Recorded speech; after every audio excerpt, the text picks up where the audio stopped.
Network Entertainment. BEKENEMEN, BEKENEMEN, BEKENEMEN! Hello everyone, welcome back to another episode of BEKENEMEN's HANASH. which also stands for Hoy, ano sinasabi mo? But it's been like almost a month since Yeah. our last episode. I think it's been 3, almost 4 weeks maybe. Yes, Yeah. and the community has been bugging us. Kailan po ang bagong episode? Kailan po ang Correct. bagong episode? Correct. And we have been, like, behind the scenes, we have been working on trying to schedule this. Correct. Yung mga hinihingi nyong guests sa amin, sinusubukan naming i-schedule. Correct. But as of right now, we're working on it Correct. still. To be fair, just to tell everybody, basically, we were supposed to do like a Kiana exit interview deep down and maybe like a Hanash episode. But bumagyo po. So, Yes. So, Una sa lahat, bumagyo. Pangalawa, Bumagyo. nagkaroon ng Halloween correct. week. Yes. Not even like a weekend. It was like a full-ass Yeah. week of Halloween shit. Correct. And then we're also trying to get like a maxi interview Mhm. underway. But kapit lang po tayo, magdasal po tayo na mag-workout ang mga schedule. Dahil nga, it's the Burr months. And tayo Yes. mga professional bading ay mas may emphasis on the professional part. Correct. Ang Burr months namin ay sobrang busy. Sobrang booked and blessed. Which is Especially now that, it's after the season. But yeah, we're still gonna try and make Hanash happen. We're back. Correct. We're back officially. So Correct. we're not gonna go anywhere anytime soon now that we're technically in the off season. Yes. Because we usually cover the main US franchise. Yes. All-Stars, Correct. kung ano mang pasabog na season that we have time for in Correct. between the Philippine season. Yes. But yun nga, kami muna ang nandito. And I think for this Hanash episode, we are going to talk about pop girlies. Bakalaan muna tayo with the pop girlies. Pop girlies, pop divas. Basically, bilang mga bading, we bleed pop music. Girl, I mean, that's like, pop is like the backbone of drag. Correct, correct. Now, I think the best place to start about pop girlies is to figure out or to share kung sino ang mga pinapakinggan natin ngayon. Ang huli nating pinakinggan either sa Apple Music or sa Spotify. Yes. So, ang last 3 artists na pinakinggan natin, magsimula tayo sa yung Mix Chanel. The first artist sa yung top 3. Sino ang pinakinggan mo? Okay, so siguro unahin ko muna sa pinaka-expected. Okay, pinaka-expected. Of course, as a Sabrina Carpenter stan, nandito pa rin ako sa Short and Sweet tour. Okay. Juno was the last song I listened to. So Juno is up on my list of songs to perform from the Short and Sweet album. And it's really one of my favorite songs from the album talaga. Sabrina has really done well to cement herself as a mainstay pop girl in the last few months alone. Yes, I mean, Sabrina has successfully carpentered her way into the Yes. hearts and minds of the queer people. Right? Correct. So if you haven't been tuning into Sabrina Carpenter's career, she's been here for like a She's decade. been, a while. And I think, actually yun nga, bilang ikaw siguro ang Sabrina Carpenter czar for today, I have a few questions because I feel like I have heard her name for a long time already. And now she is really just at maybe the zenith of her fame and her Correct. popularity. She started out as a Disney girl. I think she was the generation of Disney girls. So it was Miley and Selena's generation, and then Okay. it was Zendaya's generation, I think. And then I think it was Sabrina is after that. Sabrina and I Olivia. see. They were Oh my Disney God, girls around the okay. same time. Okay, Olivia. Okay. Yes. And that's the thing with like Disney girls, no? Parang usually you do the Disney show for like 3-5 years and then you get into like pop culture pasabog like 10 years after. So this makes a lot of sense in terms of Correct. like the timetable. But what personally drew you to Sabrina Carpenter? Ako, for me, well, I started listening to her in her last album, Emails I Can't Send, which is like now parang her B-side. Okay. Since Short and Sweet is her breakout album. Parang the album before that is Emails I Can't Send. And ano talaga, what drew me into her is she has this way of being so vulnerable but being so funny about it. She's really one of those people na parang is using humor as a coping mechanism for trauma. Because Okay. girl, literally the first track on Emails I Can't Send talks about her father cheating on her mother and them going through a divorce and how she feels about that. and then like the rest of the album is going through different relationships, different breakups. And she always has like yung mga witty one-liners niya na nag-viral. Like sa Espresso, it was the I'm working late because I'm a singer. Yeah. Tapos, I think it was it in Bedchem? Yung come right on me, I mean camaraderie. May mga ganun siyang like very Okay. funny one-liners na you wouldn't think a serious songwriter would put in their songs, but she finds a way. I mean, it's great that you're sharing na meron pala siyang wit and humor Yes. into her songwriting, into her lyricism, because I never got that. Again, kaya nga meron tayong knowledge sharing dito. Yes. I mean, definitely, of course, Espresso as a basic gay guy in his like early 30s, naabutan ako niyan. In fact, I just recently did a parody of Espresso. Oh. Gusto ng shoes, gusto ng shades, pero wala pang sweldo. So, I love it. So the fuller song is on my Instagram, but I never thought na may funny side pala siya. Ano siya, she's very raunchy. Okay. Ano siya, I think it's because she's so Gen Z. Like her humor is very perpetually online Gen Z humor. Merong mga parang references to memes, merong mga jokes that are very dark but also very dirty. Got it. Ano siya? She really, I mean, now that you're describing her, she really sounds like your kind of girl. Exactly. The way I know you. Para ano talaga siya, like, she's a Gen Z girl's girl. Okay. And ano siya, we know a lot of the pop girls like to do like the sexy songs. But she's really the first of her kind that's really going full on parang, oh, have you ever tried this sex position in her lyrics? I love it. As in like blatant, it's not she's not going for suggestive lyrics. She's going for full on like, hi, I'm horny. Yeah. She literally has a Again, lyric called, she I'm sounds so like your fucking kind of horny. girl. Well, yes. But one thing I actually have noticed kay Sabrina Carpenter, she is one hell of a vocalist. Yes. Like medyo malala because I have played her cover of Good Luck Babe, the Chapel oh my Roan. God. I love that That's a version. BBC one, that cover series that they do. Like without the parang vocal production of it all, just like vocal skill, talent, tone, support, vibrato, falsetto. I mean, girl is like giving. Yeah, like the talent is there. But I think more than the talent, what really draws people to her is how unapologetic she is about her personality. She's been she's been a name in the spotlight in kind of mainstream pop culture for a while. Especially because I don't know if you know this, but one of our favorites, Olivia Rodrigo, a lot of Olivia's songs were actually about the Joshua Bassett, Sabrina Carpenter, Olivia Rodrigo love triangle. Did you not know this? Yung Deja Vu ba is about, is siya ba yung girl sa Deja Vu? You know how Olivia loves to mention a blonde girl? Oh my God! A lot of it is rumored, allegedly, about Sabrina Talaga Carpenter. ba? Because Sabrina Carpenter is the girl that Joshua Bassett dated after Olivia. Oh my God. Okay, so I know, wala sa listahan ko si Olivia, but I think we have to talk about Olivia since Yes. you brought it up already. And I think we share a love for her. I actually hate you that you got to watch her live and you got to dress up as Olivia when she was here. Well, I was dressed up at the start of the concert. By the end of the concert, I looked like a mess because I was crying so much. So ako, I mean, I love Olivia. I particularly loved Olivia, not nung driver's license, nung early 2021. I loved her sa Deja Vu. That for me, kasi I think yung driver, I mean, I have this thing na when everybody says they like something, I'm like, you know what, maybe I don't want to listen to it Mood. muna. Diba? So parang nung lahat ng tao medyo nauulol na parang may rabies sa driver's license ni Olivia, I'm like, okay, baka hindi. And then I got to listen to Deja Vu and it was just, I'm like, oh my, I don't know, for some strange reason, like it transported me to a time nung nasa high school ako when in fact, like hindi naman ako nagkaroon ng ka-love team or whatever. Pero feeling ko lang like I would have wanted to maybe sing Deja Vu nung high school ako and wanted to be like, you know what, pinagpalit mo ako, keme.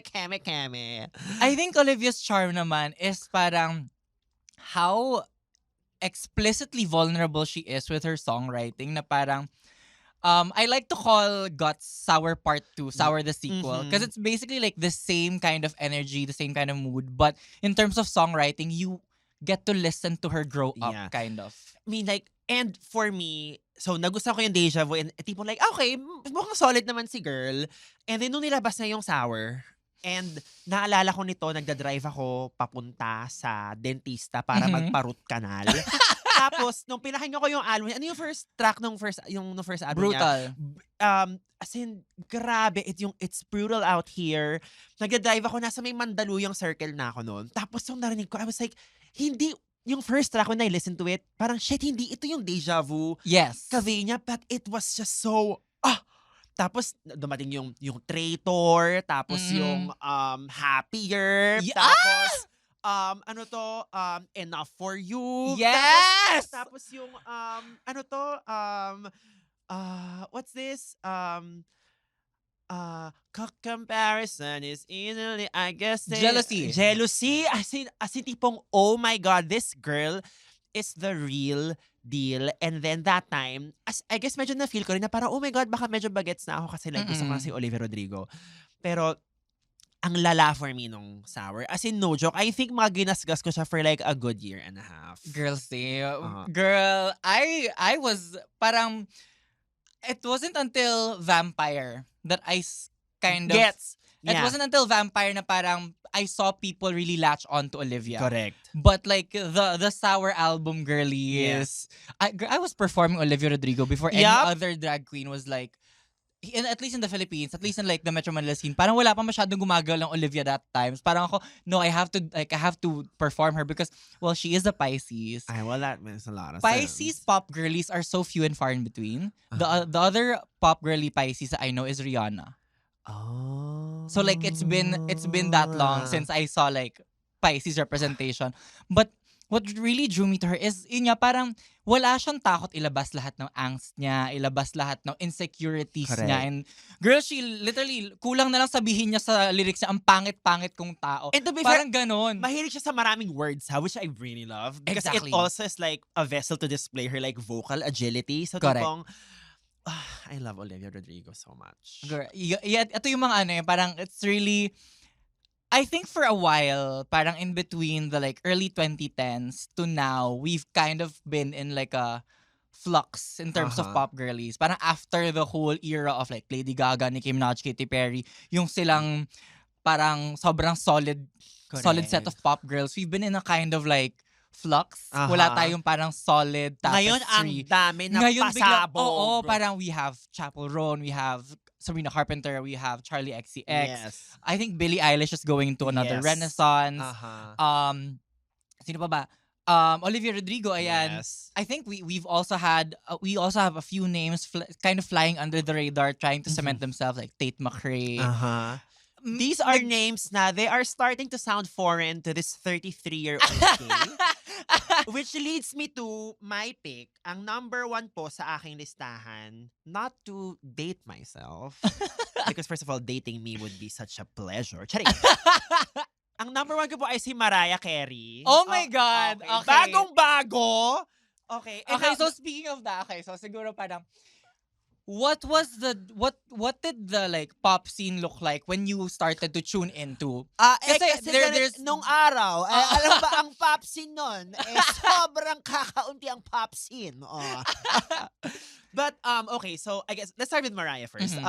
The reason why I'm listening to Mariah again is because Las Culturistas. Well, yung mag-Christmas na rin kasi ulit. Correct, that's true. Panahon na ni Mama. Correct. Yung podcast ni Bowen and ni Matt, they had an interview with Mariah and it was just it was like a great interview. So first of all, like try to watch that interview ng Las Culch kay Mariah, and wala lang, ang ganda talaga ng music niya. I mean, as a 90s kid na nabuo ang kabaklaan nung late 90s to early 2000s, like for me, pag bumibirit ang isang girl, like sobrang fight siya for me. And I guess that's also a reason why I actually love Olivia, because like Mama can belt. Girl. Okay, as in Mama can belt. As in for me, para medyo nauuga pa rin ako thinking about how she was able to do like a oh my God, 1.5 to 2 hour concert, running around the stage, singing at like full capacity, and how many times has she been doing that in the last months? Parang, girl, she can sing. And anyway. And yung attachment ko kasi kay Mariah, I think, to be fair, nung kasagsagan ni Mariah nung late 90s and early 2000s, hindi ako Mariah fan. Naging Mariah fan lang ako ng medyo slightly less basic. So nakilala ko yung jowa ko 9 years ago na sobrang Mariah fan siya. Tapos Oh doon my talaga God. niya parang mas doon ko na-appreciate yung genius niya. Mas doon ko rin na-appreciate na medyo drag queen talaga si Mariah girl. As in, yung persona niya, pag like nag-i-interview siya or nagko-concert, siya like, sobrang girl, anong amats mo ang lala? As in, ganon. Tapos nakakatawa lang kasi, I mean, and I can relate to her in such a way kasi parang she was breaking a lot of ground during the 90s and parang she got a lot of flack for trying to just innovate, trying to collaborate with like hip-hop artists Yes. and trying to own her parang sexuality, her sex power when she was trying to break out of that parang good girl persona na parang mas na-appreciate ko siya ngayon kasi parang mas ngayon lang nakahabol yung zeitgeist sa genius niya in a way. Yeah. Parang people always knew she had like the voice of a goddess and like her lyricism was crazy, but the creative ambitions and the swings that she went for na medyo hindi naman scandalous but like ruffled a lot of feathers noon, now is just a normal way to like express yourself artistically. That's why then I guess I love her even more. I think it's also kasi parang, you know how there's a Mariah resurgence every November, every December, correct. every Girl, year. hindi na siya resurgence ngayon. Ano na siya? Para siyang annual review na siya ngayon. Correct. Oo. Parang, like, people are starting to catch on to how timeless her music is. I Yes. think people, aside from, of course, All I Want for Christmas Is You, people are checking out her back catalog. Tapos parang mas ngayon nagkakaroon ng appreciation after, I mean, for sure, like, Madonna's generation, Mariah's generation, they did a lot of big swings. But I think it was parang the 2000s, 2010s generation na parang talagang fuck you to the all of the pop girl traditions. Now, na parang mas na-appreciate ng mga tao now after that, yung mga like pioneers. Yes. I mean, for me, ang go-to Mariah songs ko are Honey and Heartbreaker. Kasi for me, the sound of the whole record, not just her voice, but like the production value and the background vocals, her choices of vocal performance, how she elongates the vowels. It's just very 90s. And of course, it's incredibly nostalgic for me. That's why I love Mariah. And I mean one of the queens of pop now, Ariana Grande, I mean, credits her career to Mariah. Girl. Kung walang Mariah, walang Ariana Grande. Kung walang Ariana Grande, walang Nick Chanel episode 6. Yun lang yun. So yun talaga yung relationship ng mga yon. But speaking of pop girlies that made big swings in the past, so Lady Gaga just released her latest single, Disease. Well, she also did like an album for Joker, but because I don't think the Which, by the way, that Die With a Smile with Bruno Mars needs more appreciation. Yes. I don't know why hindi siya pinromote siguro ngayon lang siya pinromote. Medyo tag-on siya sa Disease, right? Like they gave like a live performance video ni Bruno Mars and ni Lady Gaga. I'm like, you should have promoted this when you dropped it because it's very good. But I also think it's because the Joker yun nga. Parang the album is associated to a movie that didn't really do well. Correct. I mean, I haven't seen it. I don't think I will see it. Yeah, exactly. I was deterred by a lot of the reviews, but a lot of people are saying na parang not even Lady Gaga's amazing acting chops were able to salvage the lack of plot. Parang gano'n nakikita ko reviews. So parang, okay, I understand why the whole Joker concept album isn't really hitting us hard. But girl, Disease. Yes, you performed it like literally like just days ago. So sa system kasi sa mga shows ng Queens, meron kaming dib system for song. So parang a week or more so before the actual event, naglistahan na yan ng mga kanta ka nung gagawin. Girl, the day Disease came out, sabi ko talaga, Drag in the South, season 3, night 2 Disease, akin yan. Akin na yan. Kukunin ko yan. Oo. I felt something like awake in me. Aww. Kasi parang, so I was very tuned into like, the pop scene of the 90s and early 2000s because I do have older siblings. I do have 2 older sisters na parang sila yung parang everything that they like. Syempre as an impressionable young closeted gay boy, parang kung anong gusto ng mga ate ko, parang si Britney, Laban. Backstreet Boy, parang Spice Girls, ganyan. Everything they consumed would trickle down to me. Correct. So I was familiar with the scene then, but it wasn't until Lady Gaga's like Poker Face the pop scene of 2009 that I really like tuned in for myself na parang, oh, Eto ako. pipiliin ko kung like I'm consuming pop in a way that I want to. Hindi ko ano Ooh. yung pinapasa lang sa akin, pero ito yung gusto ko. And Disease really reminds me of like the heyday of Lady Gaga.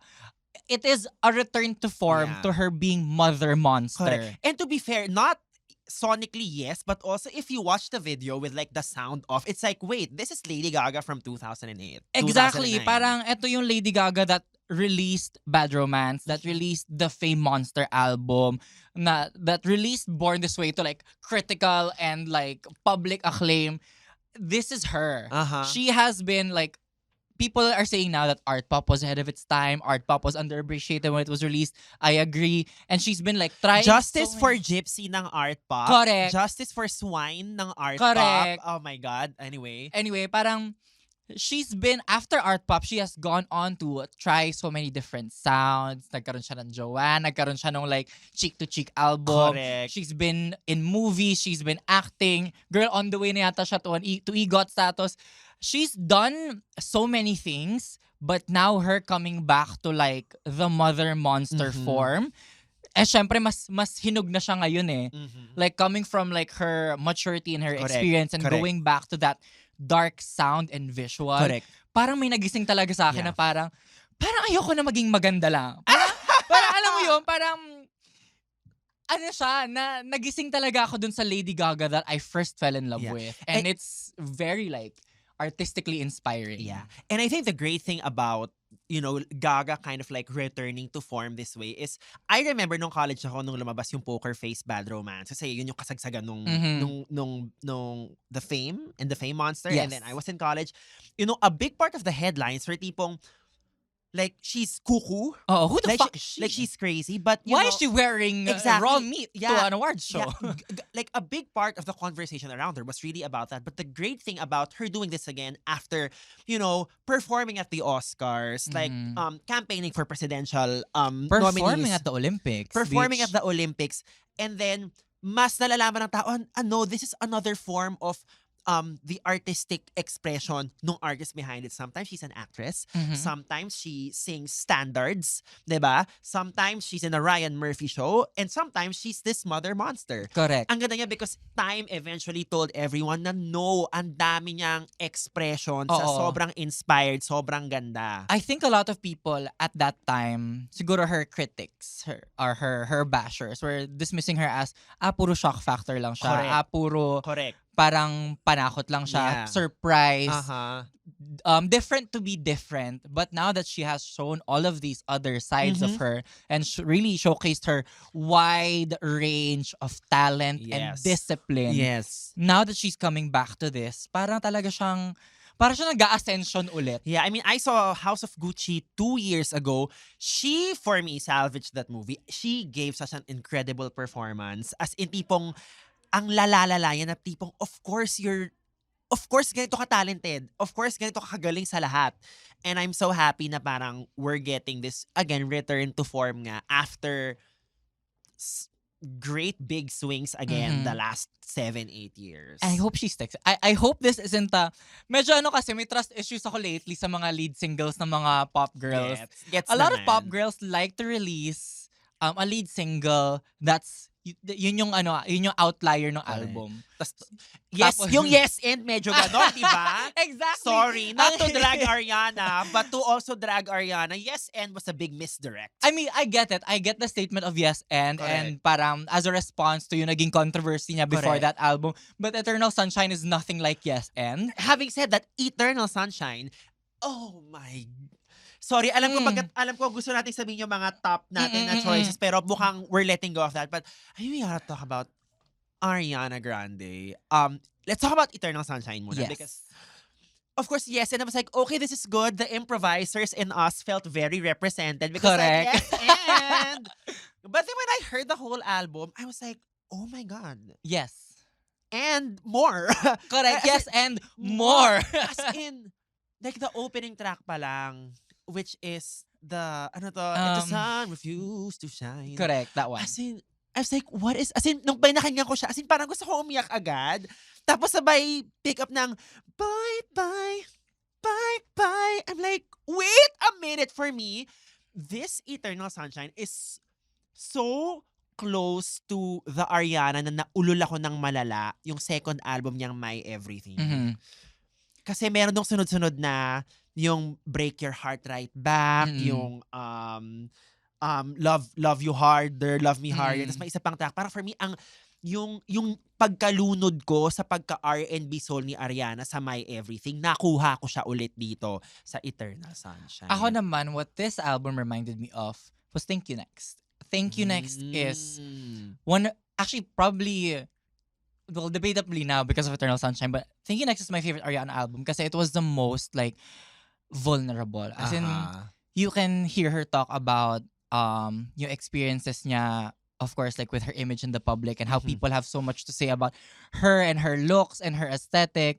And parang she talks about yung anxiety that she went through after the bombing sa Manchester yung concert niya. Yeah. She talks about her relationship with Mac Miller, who had just Passed. unalived himself Ah. at that point. She talks about her relationship with Pete Davidson, how she was in a relationship with Pete when she found out that Mac committed suicide. So how does that parang play into the factor of the relationship? Now you're mourning your ex, but you're still in a relationship with someone. Thank You Next is my favorite Ariana album because of just how vulnerable she allowed herself to be. Yeah. It's kind of like that now. And speaking of vulnerability, my favorite Thank You Next song is Needy. Girl! Girl! Yes!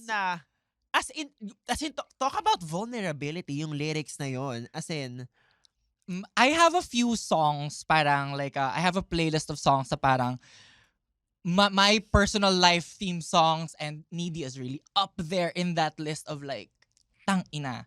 tapos yung lyrics pa doon na parang I can be needy, tell me how good it feels to be needed. It Correct. was like, I'm very aware of how needy I am, and I'm actually a little envious of the fact na I need you because I may have never felt like that. Correct. Which is like full meta, need to be validated, need Correct. to be a people pleaser all in one. Ang Correct. lala. Tapos she has songs like, on Take You Next, she has songs like Fake Smile, Ghostin', In My Head. And In my head! Yes! In Diba? my head! Eternal Sunshine is within the same vein of those songs that she really speaks her heart out. She speaks her mind about, the public's perception of her, the press's perception of her perception of herself, her being in a relationship, her leaving a relationship. Eternal Sunshine is like Thank You Next, the sequel of her life. Na she really went from like marrying this guy during the pandemic, and after a very tumultuous like very public relationships in the past, akala niya ito na yun settled down na siya, tas biglang hindi, na-uproot everything, and then now she like got into this controversy with her castmate, and we're not gonna touch on that right now. Pero parang just the soul of Eternal Sunshine being so, this is who I am. Mhm. She was very like, take me or leave me at the public, at press, at pop culture. This is who I am. And this is like where I find myself to be in terms of my life and my personal relationships. Sounds a lot like a contestant from Drag Race Philippines season Oh my 3. God. Well, that's, yun talaga yung ano ko, parang yun yung thing ko. I love the pop girlies that talk and sing and write about their personal lives without the lens of, parang without really sugarcoating it. Ako naman, I mean, I've been an Ariana fan since 2013. I remember she really caught my attention when she sang at the red carpet of the 2013 Video Music Awards, where she sang Baby I. Oh my God, yes. A cappella muna, then segueing into yung first single niya? The Way. The Way. I think My Way. My Way. The Way. Sorry, Tito na So My Way talaga yung nasa utak ko, B. And I was like, who is this? And then after nun, every album she released, like, inaamats ko ng malalay. Girl. And I think it's very important to discuss the upcoming big Ariana entity that is coming in like 2-3 weeks, which is Wicked. The great thing about this is, in a similar vein as parang Lady Gaga in a way, Ariana was a Broadway baby She before was on 13 before Victorious. Correct. As in, she has always had the acting chops, and something tells me she always wanted to be a Hollywood A-lister before like a big chart-topping Mm-mm. rock star in air quotes. And you know, I hear they're trying to enter her performance as like a best supporting actress entry sa Oscars with Cynthia, of course, ipapasok sa lead actress. But the trailer, the momentum, I think Ariana's about to like hit a new era, and Mhm. then all the Arianators the past decade will be like, that's mother, y'all.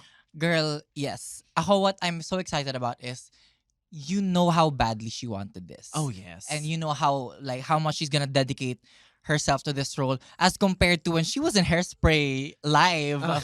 years ago. That was Ariana singing. That was not Ariana an singing. actress. That was Ariana singing. But that was because that was like the peak of her, of her trying to cement her pop girly status, Yeah. trying to cement her sound, her brand. So I get it na parang she didn't want to stray away even though she was in the role. Uh-huh. But I think this time around, she has the confidence of like, I will have my pop career. Yeah. But this is something that she has been talking about wanting. This role is something that she's been talking about wanting to do since Girl, early meron- into her meron showbiz siyang career. stage door photo with Kristen Chenoweth. As in Girl. like, girl, ganun kalala. Like, as in, she is a fan. She is a Glinda girl. So I'm excited to see her like blossom in the role of into her dream role, but also at the same time parang into a full-fledged actress again. Yeah, I'm just so excited. And I think we'll probably do this. We'll likely do this. We will do a Wicked movie review immediately. Mhm. We should probably watch it together. Something tells me we will watch it together. I'm so and then let's excited. just like do like unpack everything, because it will be a cultural moment, a cultural reset. What and- I'm most excited about the Wicked movie is, like, maiba lang ng topic na onte, how they said it's both the musical and the book. I like, never read it's- the book. Parang, I've never read the book either, pero the way na alam kong they described it in the press is it's not an adaptation of the musical directly to screen. Uh-huh. It's like may mga new songs kasi they added parts of the story from the book that weren't in the musical. Uh-huh. Parang ganun siya. So it's the same story but more fleshed out. Yeah. Kumbaga parang kung ano yung naging constraints ng Broadway musical in terms of adapting the book, Mhm. they're kind of breaking for this movie. Yeah. And also, to just put in another diva, I'm so excited for Wicked because more people will now finally get to know Cynthia Erivo. Girl. I'm gonna flex this because I have seen Cynthia perform live twice already. I got to see her sa role ni Seely sa Color Purple 2 weeks before they closed. The role that got her the Tony. I am telling you, it is still the single greatest performance I have seen in my life. Umiyak ako ng malali, and I kind of credit watching that performance into pursuing my love to perform again. And I think 6-7 years after, I'm here as a professional comedian because it was such I felt like God touched my soul when I saw her perform. And I know you have performed. Girl, Here. I'm Here will never not be in my rotation. Cynthia's version of I'm Here will never be topped. I swear. Parang I've seen the movie, of course, Color Purple. And for me, it's just with Cynthia's performance, she tells such a full life story of a character in one song. Yes. But I don't even need Yep. I was listening and performing I'm Here even before I was able to like watch the Color Purple before, yeah. because of how full the story that she imbibes into that Yeah. song is. And yes, I'm excited for Yeah. people to witness Cynthia. I'm excited to see her performance as Elphaba. Correct. Girl, when they first announced that she was doing the role of Elphaba, deserve malala. Yes. And if you wanna get into like the Cynthia Erivo rabbit hole before Wicked, watch her BBC prom concert. It's amazing. Watch her perform several times sa Kennedy Center Honors. It is insane. So nung nalaman ko siya si Elphaba, I was like, honestly, maning-mani niya yun. Yung range Correct. ni Elphaba. Because like I have heard her sing like more difficult songs. So I am just so excited to just experience her again. Speaking of the color green, bringing it back to the pop scene, were you tuned into Brat Summer? Nope. as a tito, when I saw that shade of green, I was like, I don't think this is for my generation. But do enlighten me because I want to know what you kids like about that green because I was like, oh, I guess I have a lot of learning to receive. It's not really about the color. I think it's more of like what I find people fascinated by, aside from it being like a really strong album of electropop. I think the Charli XCX fans are rejoicing of this album being like a really good body of work to represent Charli. Okay. Because I think for the non like Charli stans, we know Charli from like Fancy, from like alam mo yung mga club classic songs niya, yung mga narinig natin sa parties. That's all we know of Charli XCX as an artist. But she's really like, she's been one of those girls who's had a lot of ups and downs in terms of her pop career because she has always been fighting against like the pop culture norms or parang the standards that are being imposed by, the white men in suits in charge of the pop industry. She's always been fighting against that, and I think like the Charli stans are rejoicing this album because it's very true to her, but it's also like being received with such critical acclaim, such public acclaim. And also, honestly, it's one of those, I am a sucker for sad bops. As in like dance songs with sad lyrics. Think of ano yun, yung kay Robin, Dancing on My Own. Yung mga like songs in that vein of like the lyrical content is super sad, but then you're like dancing to the beat a lot. The Brat album actually has a lot of that. I think a big part of why I kind of am resisting listening to the Brat album because I'm afraid I might like it. I'm afraid that I will find the sad lyrics so genius and I might go into an emo phase and I don't want to be sad. But it's part of it because I recognize there is a genius in it. But of course, busy rin naman tayo. But ako kasi pag nagko-commit ako sa isang album, gusto mo like... Yes. Like, magko-commit talaga ako, girl. I do not understand people that are single listeners. Oh my God. Like, if you I only mean, listen not to us... drag them, but the way I just like... When I immerse myself, I don't listen to a lot of new music because feeling ko rin every time a favorite artist of mine comes out with a new album, I kind of like commit myself to the album medyo medium term to long term. So, ayun. Gets, parang, ganun din ako when I find a song that I like and then I learn na, okay, this is an artist, they have this album, let me listen to this body of work. And if I like it, that is the only album I will be listening to for like the next 3 months. Same. So, parang, that's how I got hooked on Brat actually. Parang everyone was talking about it and I was like, okay, whatever. Parang, sure, that's cool. Parang Charli XCX has her time in the spotlight. And then I listened to, I think it was, which song nga ba? Parang Sympathy is a Knife. When I heard Sympathy is a Knife, parang, oh, okay, medyo like, her lyrics are pointed. And then I listened to the album and it was very, it's giving very,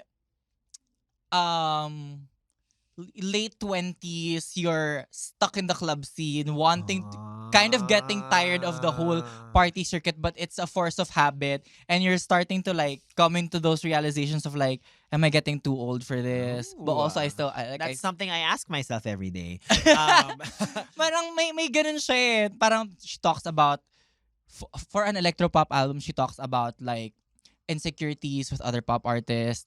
She talks about considering having children at her age and parang is it the right time? Is it the right like time in her life and in her career to consider having kids? Parang may mga ganun siyang parang deep introspection na parang, wait, this is a dance album. Okay. Nabebentahan ako. Okay. You should listen to it. So we are going to take a break and after that, we are going to discuss, I think, our all-time pop divas. Hers maybe rhymes with Shmay or Shmay. And mine maybe rhymes with Beyonce. So we'll be back. We'll take a break. BEKENEMEN.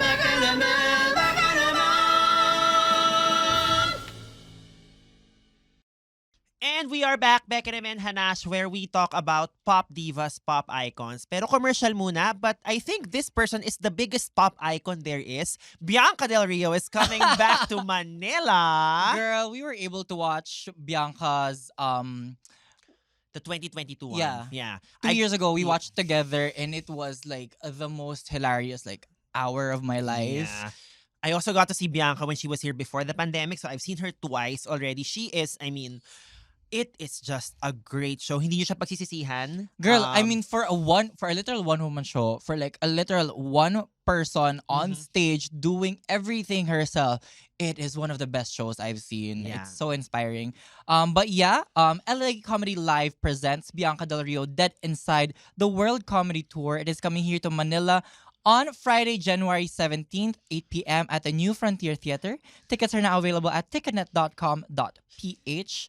Of course, our ticket prices are balcony 3,200 to may butal.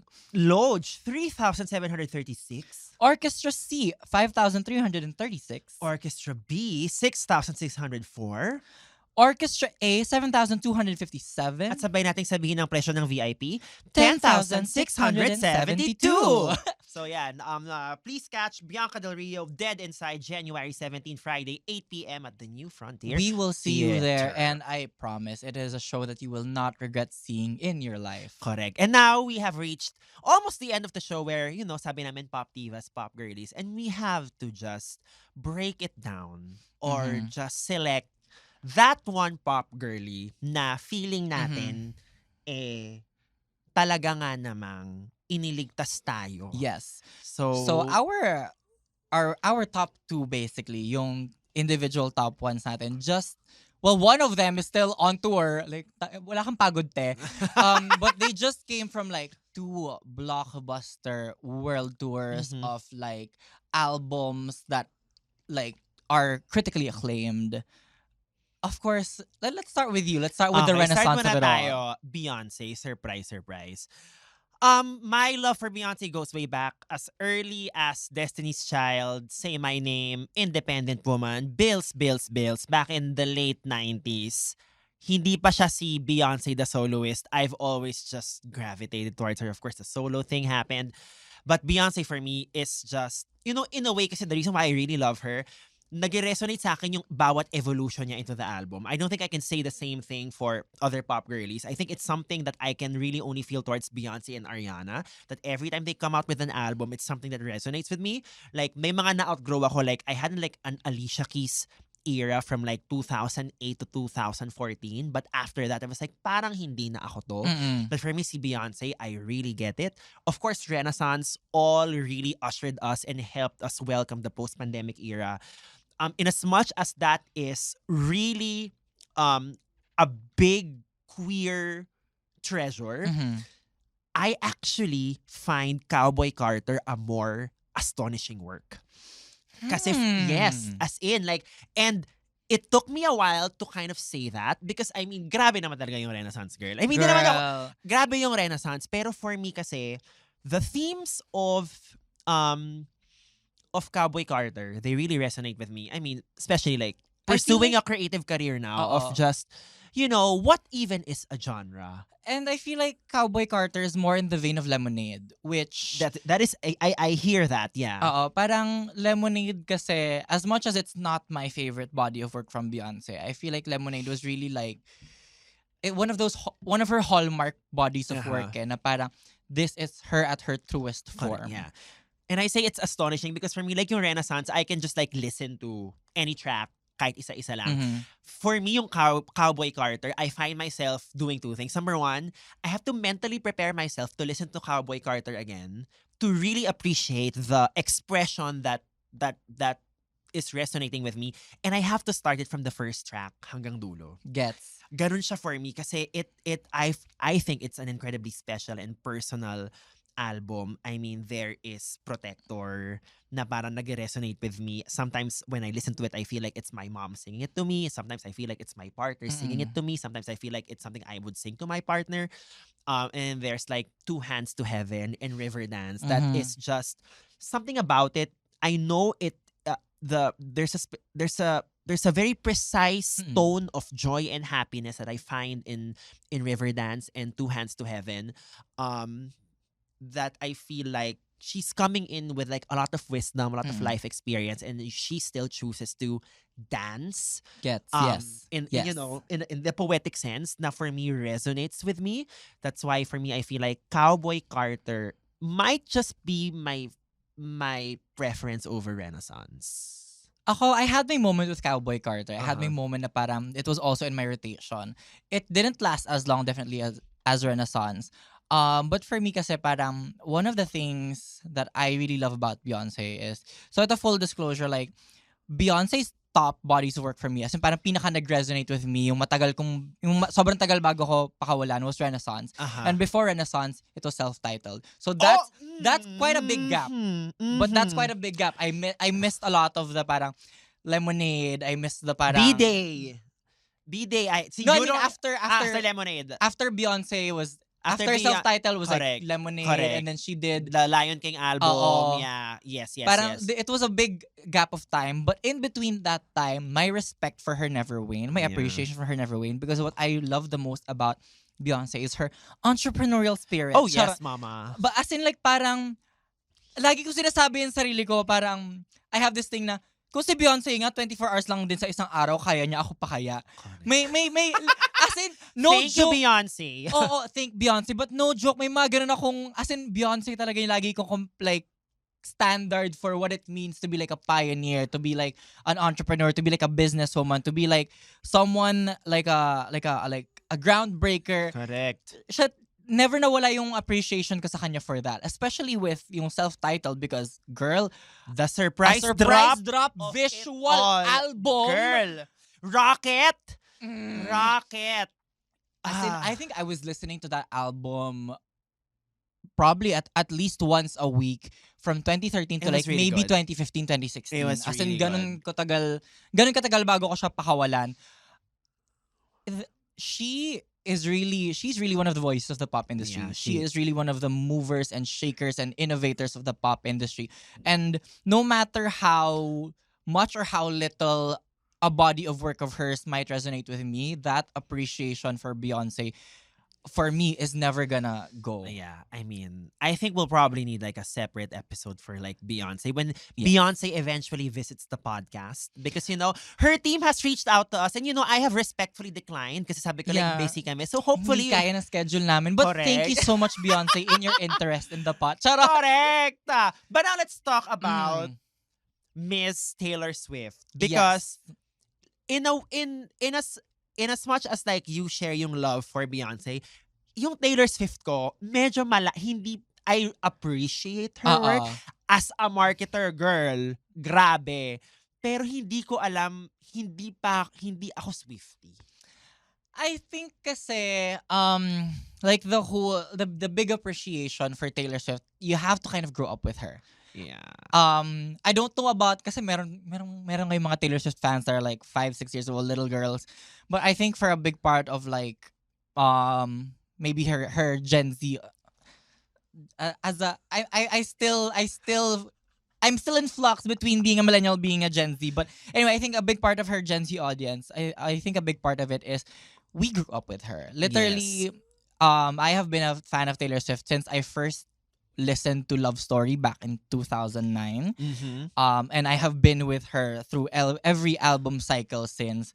And then I think that's like a big like selling factor of the Eras Tour is for one night, you get to listen to the soundtrack of your entire life, for your entire like pubescent life. maybe. Pubescent. Pero gets parang for someone that in 2009 did not even know the concept of relationships yet, had no concept of like love, like actual experience of love. She has been there kind of soundtracking every like puppy love, every happy crush that I've had ever since. And parang she has such may ganun siya, may sobrang sentimental attachment. I think that's what, not naman to like Of course. detract from her actual like talents, and she's very business minded also. Yeah. But I think a big part of Taylor Swift's body of work is it's very sentimental to a lot of us. I Yeah. think that's why the Taylor's version projects have been such a hit kasi you Mhm. get to revisit her old songs from a new light from her but also from you. Parang listening to Love Story back in 2009 when it was first released and you were how many years old to listening to Love Story, her new version of, you know, as a singer-songwriter herself, she has to like imbue it with her own story. So Love Story Taylor's version, despite it having like the similar arrangement, the same lyrics, is kind of a different Gets, story by her. And to you now listening to it years down the parang ganun siya eh. Ganun yung attachment ko with Taylor Swift and how she's able to like really capitalize off of a traumatic experience. She got her masters stolen from her Mhm. and now she is re-releasing all of them and is on the biggest tour of her life and possibly one of the biggest tours in history. Yep. And ayun, parang she is just like at many points in my life, her songs have just resonated with me because she's kind of like how we were talking about Olivia, na parang she's just writing about her life as it happens. Taylor Swift was like the first one for me at Correct. least. So siguro sa mga Swiftie na nanonood sa atin, top of your mind, name the songs that talagang just like get you. Okay, it's no secret I am a folklore stan, but I think for me hanggang ngayon and kaya nga naiinis ako ng tagal niya i-release yung Taylor's version ng Reputation. Reputation is really parang That girl. oo. So putting it into context, she had just released Red and people were very mixed about Red kasi Red was like her in between of country and pop. And then she released 1989, a full-on pop album and everyone was loving her. She was like at the highest point of her career at that point. And then Kanye Gate happened. Like the whole Oh. Kanye Kim Kardashian thing happened. And then she did a gigantic fall from grace of being like the number one name in pop at that time to like the hashtag Taylor Swift is over party on Twitter trending worldwide #1. And then she comes back with Reputation and she releases Look What You Made Me Do as a I eto, really like that song. but it's another one of those misleading first singles because Look What You Made Me Do kind of framed the album as I'm back for my revenge. It's good girl gone bad. Oh my god, you want to hate me? I'll make you hate me. And then when you listen to the album, it's a girl talking about falling in love with, at that point, her the one, of falling in love with her the one at that point, at the lowest point in her life. Like she was really in hiding from the public. She was really like parang even to herself was at the lowest point of her life. She was seeing herself at the lowest point of her life and then falling in love with someone who's actually starting to make her feel stable. Parang has been her most stable relationship Ganon? so far. That's why I love Reputation so much. A lot of people, yun nga, parang it has this reputation of being the good girl gone bad album, of being the revenge album. But if you listen to it closely, you will see like the most scared person ever falling in love and being like, do I deserve this? Ganon, alam mo, dahil parang nabenta sa akin. Parang. Pag lumabas yung Reputation Taylor's version, pakinggan mo. Oh, As in sige. talagang, that album is my #1 forever. Just because, like, I have Delicate tattooed on my hip because of literally the line, this ain't for the best. My reputation has never been worse. So you must love me for me. If mamahalin mo ko now, please know that you are finding me at my lowest point. And if mahal mo ko, that means you really will love me at my lowest or my best. But unfortunately, when she was back on top, someone was too scared. Ay, okay, tama na. But that is our episode of HANASH Pop Divas. I feel like this is like the first part of maybe like a 7-part series that we can do. But we can go back to this again. But maraming salamat po. Also, thank you to our sponsor, McDonald's again, sa na pinakain nyo kami ng mga viewing parties. But of course, you continue to sponsor the pod. Don't forget to rate and review us on Apple Podcast and Spotify. We are BEKENEMEN Pod on Instagram. I am Baus Rufo on Instagram and Hey It's Baus on TikTok. I am at Mix Chanel or at Mix.Chanel everywhere. And stay tuned for more HANASH. The HANASH will keep coming now that, season 3 is over. Kasi wala nang... Correct. Tapos na season 3. Tapos Tapos na na dun. Charis. That's it. Bye! Bye! BEKENEMEN, BEKENEMEN, BEKENEMEN.